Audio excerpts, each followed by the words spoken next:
যে আমরা দেহের অনেক ট্রিটমেন্ট করেছি এ পর্যন্ত। দেহের রোগ হলেই আমরা বুঝতে পারি, একটু সর্দি হলে জ্বর হলে আমরা ভয়ে পড়ে যাই কোভিড হলো কিনা। আমরা ট্রিটমেন্ট নিতে চলে যাই ডাক্তারের কাছে, যে ডাক্তার সাহেব এই সিমটম দেখা দিচ্ছে, আমার কি কোভিড হলো কিনা নাকি সাধারণ জ্বর, একটু দেখেন, ট্রিটমেন্ট দেন। অথচ আমরা কেউই কিন্তু আমাদের মনের যখন সর্দি হয়, জ্বর হয়, পাতলা পায়খানা হয়, আমাদের মনের ট্রিটমেন্টটা কিন্তু আমরা করতে বেমালুম ভুলে যাই, এবং আমরা মনের ট্রিটমেন্ট বলতে পারেন যে করি না। কখন এটা নিয়ে আমরা ভাবিও না যে মনের ট্রিটমেন্ট করা দরকার। অথচ আমাদের মনটাই হচ্ছে দেহের চালিকা শক্তি।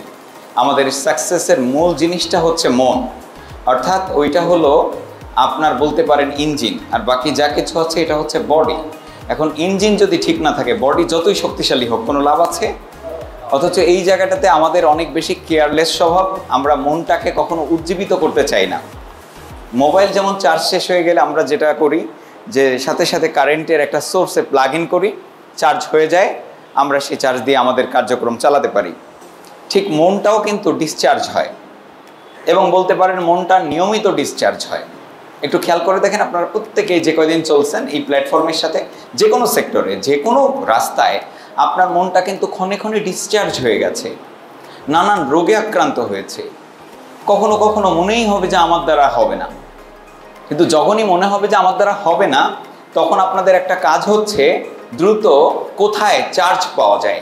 যেমন আমাদের মোবাইল ফোনের যখন চার্জ শেষ হয়ে যায়, আমরা কি করি?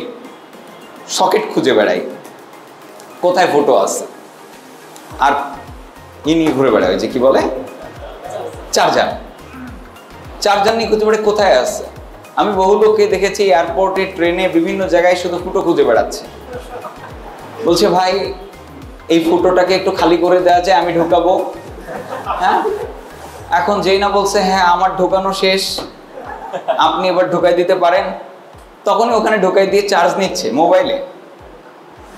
কিন্তু মনের যে এই যে ডিসচার্জ হয়ে যাচ্ছে প্রতিনিয়ত, আমরা মনটাকে চার্জ করার জন্য ওইরকম ফুটো খুঁজেছি কয়জন?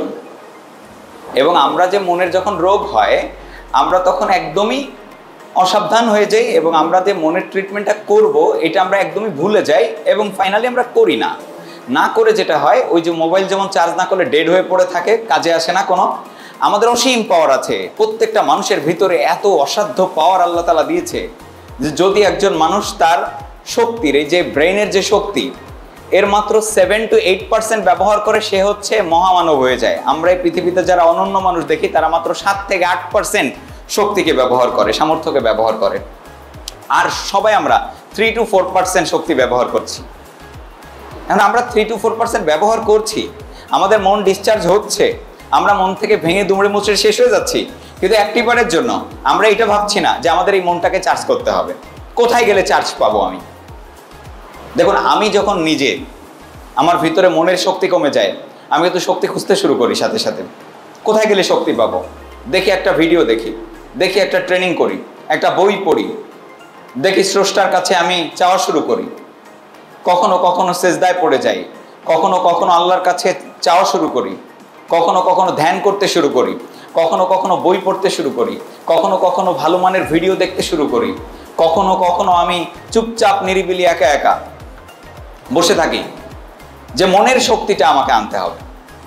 কিন্তু আমরা মনের শক্তি হারিয়ে যায়, আর ওই হারানো মনের শক্তি নিয়ে আমরা ডেড হয়ে বসে থাকি, কিন্তু একটিবারের জন্য আমরা চিন্তা করি না যে আমাদের মনের শক্তিটা কিভাবে বাড়ানো যায়। আর এটা হচ্ছে আমাদের বড় প্রবলেম।